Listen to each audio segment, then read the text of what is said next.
care for earth and sea. Aloha, welcome to Hawaii Conservation Kuleana, brought to you by the Hawaii Department of Land and Natural Resources. I'm Dan Dennison. And I'm Patty Jetty. We're here to explore conservation issues from land to sea with expert insights and stories from the field. At the end of the day, I look at what we've been able to improve, and that feels really good. It feels really good to go, we made that park unit better. Today we're talking about Hawaii's fabulous state parks with Division of State Parks Administrator Curt Cottrell and Assistant Administrator Alan Carpenter. We'd like to really just start learning more about you so the audience gets a sense of who you are and where you've been and what you've done. So Curt, let's start with you. Tell us about your background, your ohana, and your early life, and what brought you to Hawaii in the first place. Okay, that's about a 2-hour discussion, so I'll try to squeeze it down. So in '83, when I graduated, my girlfriend at the time and I planned a 1-month backpacking trip here in Hawaii, primarily to go do the Kalalau Trail.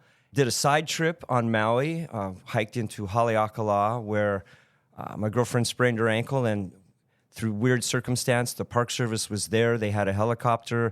They airlifted her out. I ran back out, and we took a side trip to Hana for her ankle to recover, where I met a gentleman who offered us a job taking care of his ranch. That triggered me living in Hana for about 4 years. And in Hana, I was introduced to Hawaiian culture on a very fundamental level. In the 80s, Hana was still a real small, sleepy town. I did construction with local Hana stonemasons and was taught how to build dry stack stone walls for the Hana Hotel. Learned how to paddle wa'a, or canoe, and was gifted with an incredible experience on the anniversary of Mitchell and Helms' departure from the planet with their Kaho'olawi protests. A group of us paddled a canoe under the guidance of Parle Kanakaʻole from Hana to Makena. Took us all day, and I didn't realize how significant the celebration was going to be, because the next day we went out in several koa canoes, threw lei into the ocean, and essentially commemorated, Mitchell and Helms' disappearance 10 years earlier. Anyway, that was my foundation in the state, and I was very lucky that I got that. Other things happened. I ended up in Makawao, doing landscaping, and I got a job at the state legislature from a friend in Maui.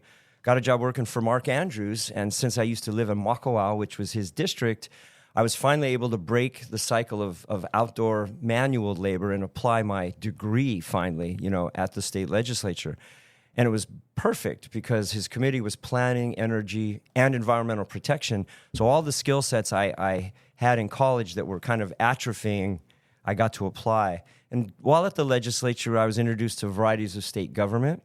And at the time met Mike Buck, who was the head of the Division of Forestry and Wildlife, who then offered me a position running the Oahu Na'alahele Trail and Access Program. It was a mixture of being back out in the field, doing trail work with volunteers and crew, and budgets and environmental assessments, et cetera, et cetera. Then I became the statewide Na'alahele Program Manager and learned about how to protect and take care of ancient Hawaiian trails, particularly on the Big Island.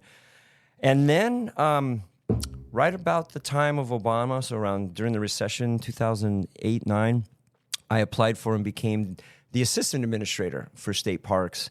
And then in 2015, when Dan Quinn retired, I was able to apply for and become the administrator. So my career path is very circuitous and incremental, but it follows, in hindsight, a pretty distinct pattern.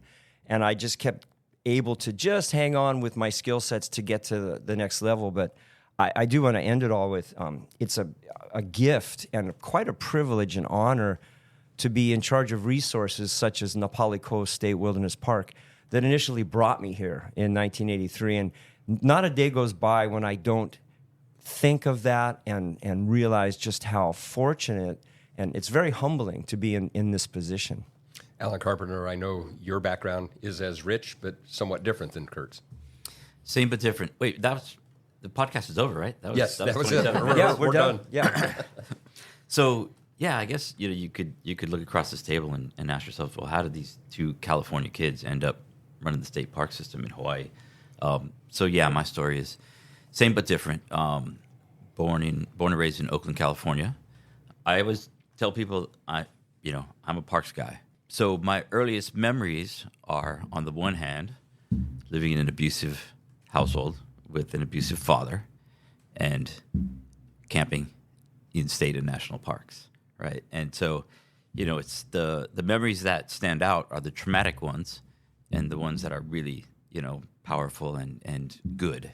And so, I think about this sometimes, and, I was a poor kid from Oakland. This, of course, led to my parents were divorced when I was 5.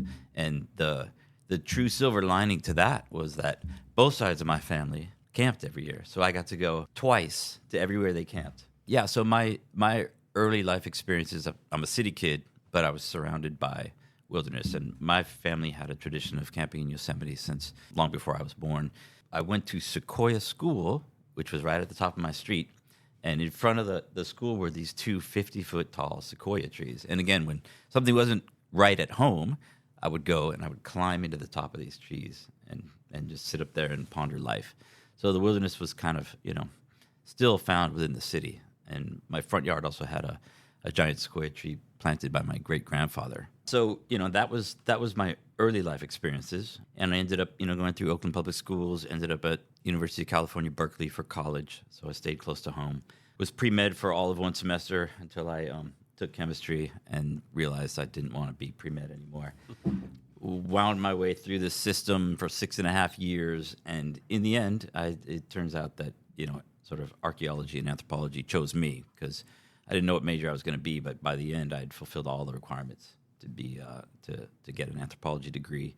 And in my final year at Berkeley was also the first year of a really influential professor, Curt, who basically wrote the book on Hawaiian archaeology. His message to us was, hey, go out and try things in the Pacific. And that is exactly what I did. I came out and I got a job with the Bishop Museum right after college as an archaeologist. Worked on one terrible project, which was the H3, which was, we were like thrown into this, valley for a controversial freeway project. 100%, mainland transplant crews, working in isolation. But that led to a couple of phenomenal projects. I got to work on Southwest Molokai, full local crew in all ways, and they were our field guides. And I somehow ended up the supervisor of this hardcore group of Hawaiians and locals.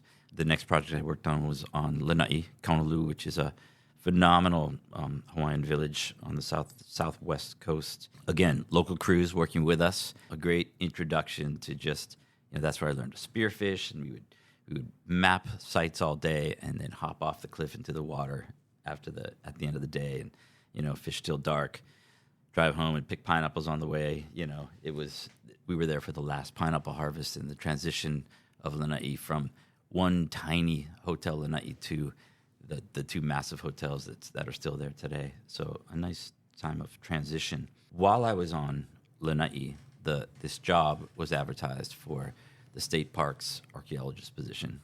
And I applied for it and thankfully interviewed well and got it. And really that has made all the difference because when I came over to Hawaii, I figured I was just coming over for the summer to get a little experience. And I'm still waiting for the season to change. It's still summer. And that introduction to get me into the park system for a kid who considers himself a parks guy, that was my dream job. And so I've been with parks my entire career, basically 33 years now. The vast majority of it was as an archaeologist. And so I like to tell people I know the parks from the ground down. And I had other opportunities, but I didn't pursue them because I loved being that field guy. Like Curt talking about Napali. I've spent a year's worth of nights on Napali, right? Being paid. I mean, what an amazing journey that is, right? Eventually, I went back to school. I got a master's in public administration deliberately, because I knew I wanted to be somewhere and move this division forward down the road. And it took a while, that was like 7 years in. And I think I eventually took a promotion 20 years in to a planner. Did that for a brief period of time, and then somehow had a bit of a meteoric rise up to this deputy director position, which is where I am today, working with this guy to try to make things better. Great, and we'll talk more about that shortly. Absolutely. So the next question is for you both, but we'll start with you, Curt. Exactly is the division responsible for? What is the Division of State Parks managing? What kind of assets and That's a really good question. We have a really diverse portfolio of both cultural and natural resource assets, very different from the continental park directors that we've met with and spoke with. We're very unique, as we all know, here in Hawaii. Primarily, we have like 30,000 acres of park responsibility, and we have what I've said. We probably have what is like the prime fillet of the best both scenic and cultural resources, in the state. Our charge ranges from moving from Kauai, where we have our most acreage with the Napoleco State Wilderness Park, and as I mentioned, the Kalalau Trail, which is a global bucket list for serious backpackers from all over the planet. But in addition to those iconic natural resources, we're sitting on what are considered the most valued and iconic Hawaiian cultural resources as well. And so we're not just recreation, like a lot of the park directors and the park systems on the mainland. They have endemic Native American, reservations and interests in some of their park units, but not to the degree we have where, we have Iolani Palace, the only palace in the United States that, hosted our monarchy until the overthrow. And we have the Royal Mausoleum State Monument, where virtually most of our monarchs are entombed, right? Those are incredibly humbling kuleana pieces for us to take care of. And then, the iconic diamond head, which is an image that is global and burnt into the cortex of everyone knows, when they see that profile, what that is. Our resources, like on the Big Island, West Side is highly sought after beaches and cultural resources, and Alan can speak better on the, those assets. But in addition to the features we manage that are complex and diverse, people. We are the tip of the spear for a lot of the attractions for the Hawaii's visitor industry. So, for us, in addition to these incredible assets that we manage, we primarily are dealing with managing the flow of humans into them and managing large amounts of people and, trying to protect the resources while also enhancing everyone's experience. And of late, which we can get into later, how we're trying to recalibrate that to reduce visitation in some of these big parks so that our local residents also get a piece of the pie as well, because they've been shut out, for so long. But Alan can amplify, the diversity of our resources as well. Yeah, tell us a little bit more, Alan, and more about the kuleana of protecting these resources. Sure. So Curt did a really good job of giving you the overview, and I agree. We have we have like the haves and the have-not parks, right? And we have the Nepalese and Diamond Heads. Nepali is a place that is, it's viewed from the air, by helicopter, by boat tours that go by, and people who traverse it daily. That's a big ticket park. It's known as a scenic place, but honestly, and you see this sort of mantle of trees and green covering it, underneath all of that is this tremendous cultural landscape that not many people get a feel for, even though they're walking over and through it all the time. Kind of blows you away. We have some areas that were set aside specifically for their cultural values, as Curt alluded to. I think of a place like Keolonahihi, Keakealani Wahine, which is right in the heart of Kona, right on Ali'i Drive, split by Ali'i Drive. One of the most important cultural complexes in the state, a chiefly residence, female chief, really important story. We don't know how to allow people in there. It's so sensitive, right? So it's effectively not open. We have a few places like that, kind of hiding here and there, that are they're in our purview, but they're so sensitive and so critical to protect. It's a real challenge to find a way to actually teach people about them, right? You kind of got to keep people out to protect it, or we work with lineal descendants and people to tell the stories in unique ways, but I do hope that we can get the folks from those places on the land working with us, right? And that's the best way to manage these places, right, is working with the folks who they mean the most to. Another really critical thing about our parks, and this goes back to early in my career, when I first started as an archaeologist, I had a unique friendship with Edward Halealoha Ayao, he was the head of the state barrels program at the time. And so we already knew each other through another mutual interest. We were friends. And so that was among my early forays into being trusted to participate in Hawaiian culture. He was the barrels program specialist. He circumnavigated the globe working with institutions, museums all over the world to bring back iwi kupuna, Hawaiian skeletal remains that had been taken long ago by scientists and museums and collectors, and bringing them back. And because parks are protected in perpetuity, if there was no known precise provenience for these places, for the remains, we would accept them. And so we have, throughout our park system, a number of what we call reinterments, right? Which is bringing these iwi back to the places, putting them at permanent rest, taking them off of the shelves of institutions and back into the aina where they belong and where they came from. So that's another kuleana that we have, which is protecting these things that no one should ever see and that should remain protected and even secret, right? And that's another really critical balance, right? That our places are revered and known as traditional cultural spaces, and they are the appropriate place to have these things happen. And that's another humbling aspect of what we do.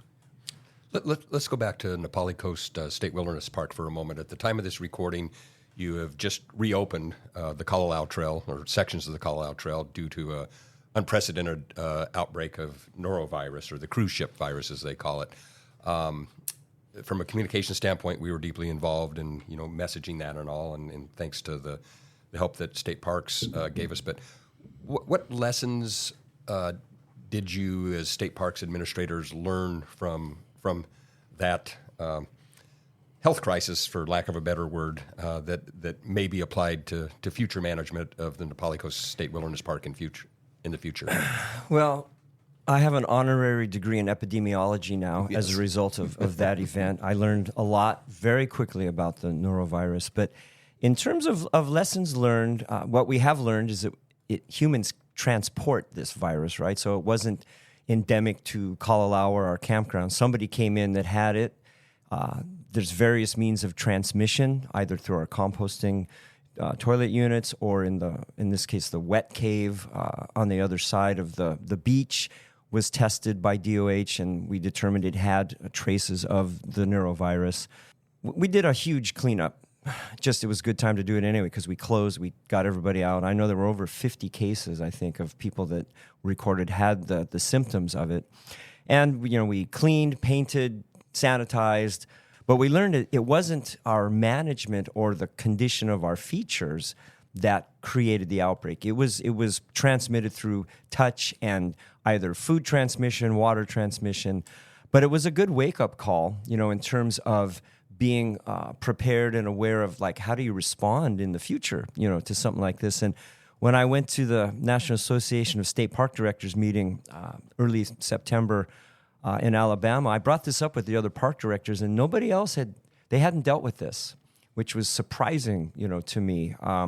They had Giardia and, standard things like you have on the mainland. So this was an isolated, odd case. And what I found kind of really fascinating is 30, 40 years ago when we had the huge population in Kalalau where sanitary conditions were non-existent, none of this happened. And now that we have it, managed and cleaned up and, a lot less of the squatters are in there, this thing broke out. So I think moving forward, it's just, we're going to up our game a bit on the management of the composters because our budget is better now. We can afford more helicopter trips because, unfortunately, 11 miles in, the only way to get the human waste out, because the composters, due to a variety of conditions, don't work the way they're supposed to, our crew has to shovel it into barrels and fly it in helicopters to take it to a tertiary treatment plant, over on Kauai. So, and I did hear that Maui there were some folks that had symptoms of norovirus. And so was it a cruise ship?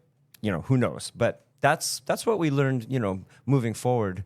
It was an anomaly, though, definitely. So, Alan, any other continuing issues that you're dealing with currently that you can think of? I think Curt said it well.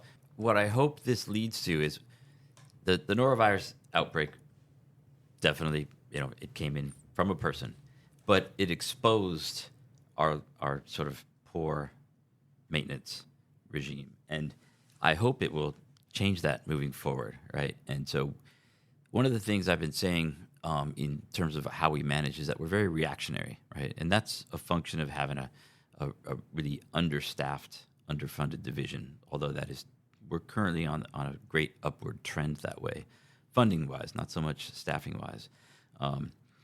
But it would be nice if we could take a lesson like this, create a schedule so that we don't ever, if something like this happens again, and it probably will, they're not going to point the finger and say it's because of your toilets, it's because of your lack of maintenance, right? That's something that norovirus or no norovirus, we should do better. Yeah. And, we should have trail crews that work that trail and not have to wait for someone to post something on social media telling us there's a dangerous spot. Yeah. And then we fly in to fix it, right? We should be fixing things before they're broken. Yeah. But to point out, even if we had daily cleaning or weekly cleaning of those composters, the surface transmission, even on, because it happens in cruise ships, which have spotless, bathrooms, right? It still would have transmitted. But Alan brings up a good point, and we are using it as leverage to incentivize our crews because we have the budget going, here's what we learned. So let's take away variables. At least we can take the fact that our maintenance is not contributory, that it would be some other, outside vector that brings it in. So, I'm really fond of making lemonade out of lemons, and on my door I have the kanji for crisis and opportunity, and I firmly believe, and Alan nailed it, we're very reactionary. We're getting better at reacting quicker because we're just nimble now, but that was a good lesson, and we exported it statewide to all of our managers in terms of how we look at managing our comfort stations. Just to give a little bit of contextual credit, state parks, along with the Division of Conservation and Resources Enforcement, for really the past decade, have put a lot of focus and attention on Kalalau and the Nepali Coast State Wilderness Park, which has resulted, and I've been there, as you know, a number of times, has resulted in much less trash, fewer squatters, and so despite what happened with norovirus, there have been some significant improvements in that park over the past decade. That was a huge commitment, and I'm very fortunate. Alan and I, our management goals are in almost total alignment. Moving forward, as you've seen, Dan, it's way better than it used to be. It's not perfect, and our goal, both Alan and I agree, we need permanent staff on site with sat phones, with direct communication with law enforcement.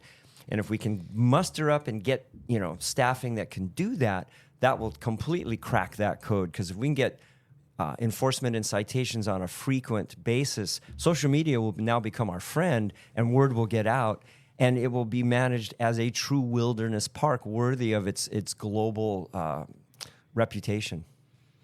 So speaking a little bit about crisis and opportunity, you alluded to this a little bit before, where we have all these visitors coming from really all over the world. Some have no awareness of the unique culture here, some do. And then at the same time, State Parks serves our local residents. Tell me about the partnerships that you have been able to form with some local groups to manage some of those really popular toured sites. Perfect question, and a great segue from what we just discussed relating to Nepali, because part of the success for Nepali is what we have done at Haena, which is the gateway.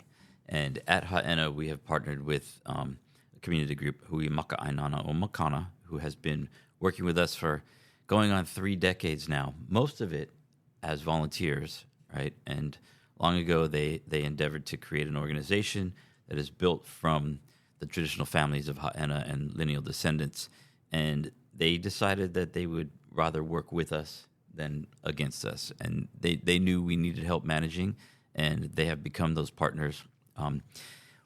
More recently, they have transitioned from a full volunteer organization, a curator stewardship group, to co-managers. And so we now have staffing and what I would say guardians at the gate, educators. They're restoring both the cultural landscape at Haena as well as managing the visitors for us. And this is part of our new model, right, which is it's kind of residents first. I mean, we still are allowing a significant number of people there, but we cut it down from 2,000 to 3,000 visitors a day, and set an upper limit of 900. And part of this model, which now requires reservations at our high-use parks, advanced reservations, only for non-residents.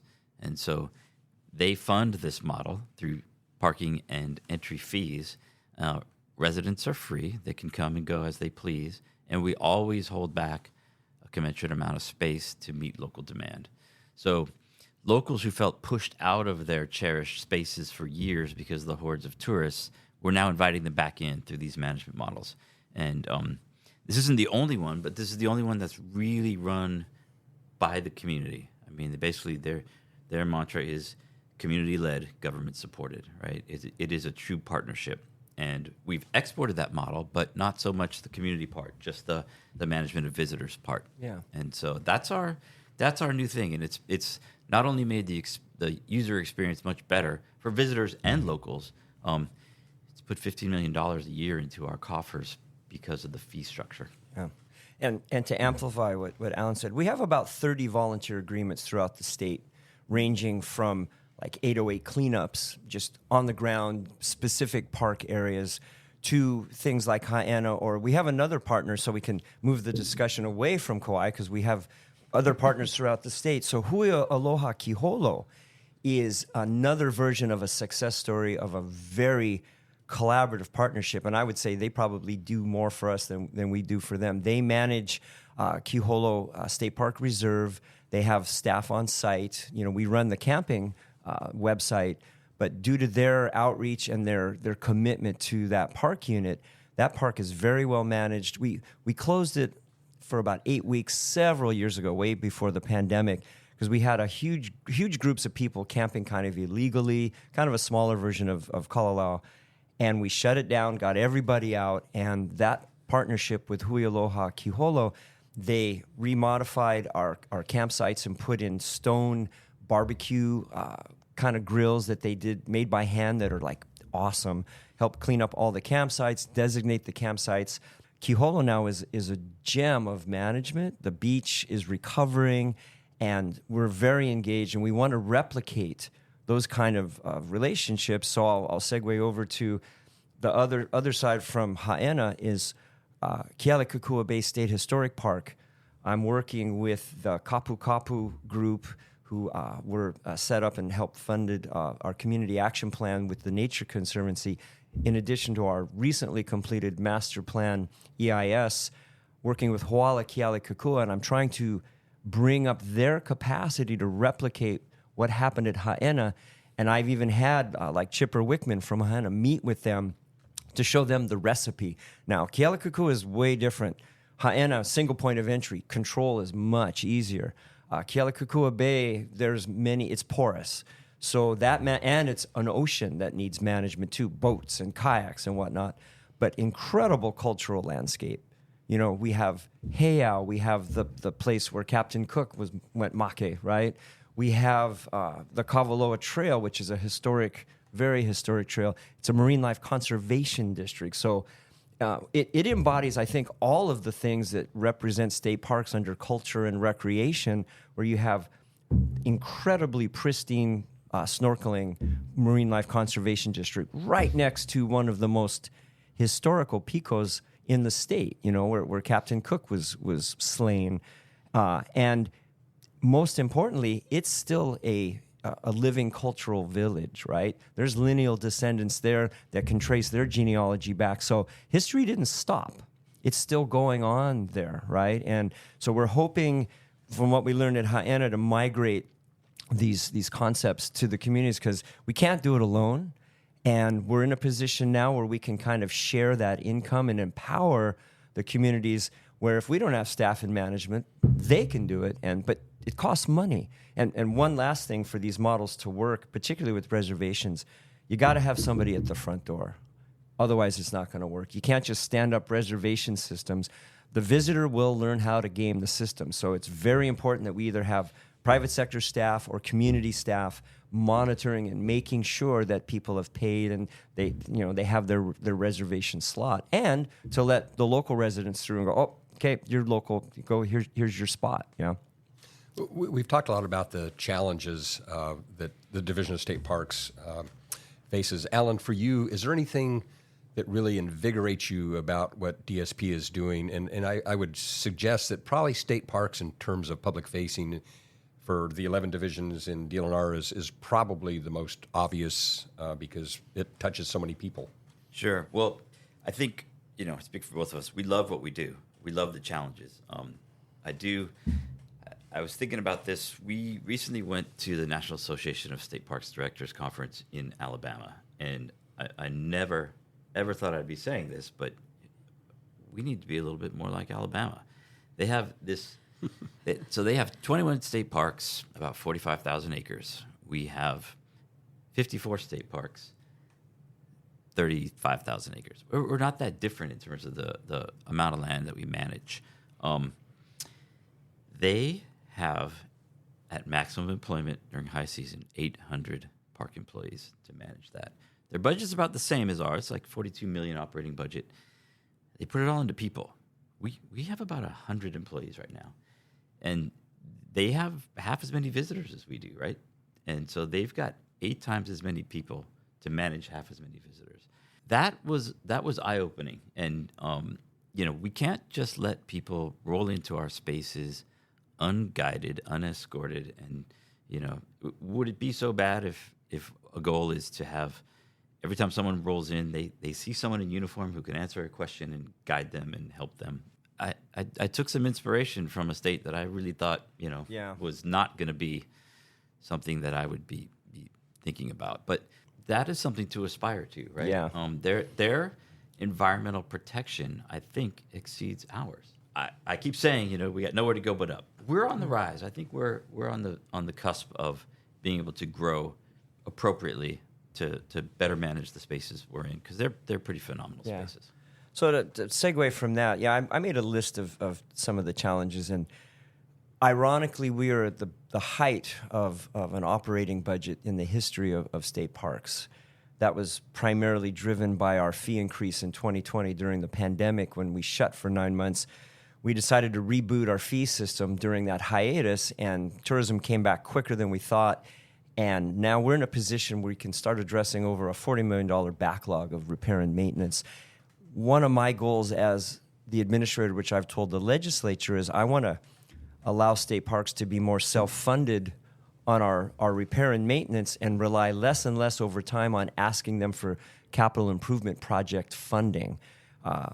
And our salary budget was stabilized during the pandemic. We had 48 positions that were special funded, and we had no income coming in.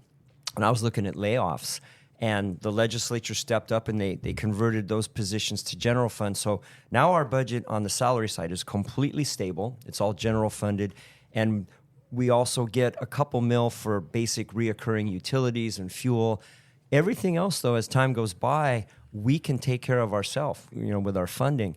But the flip side of that, which is really ironic after years of advocating for more funds for state parks, like trying to get the transit accommodation tax, et cetera, retention and recruitment of staffing is a growing challenge. And when we met with the park directors on the continent, they have the same problem.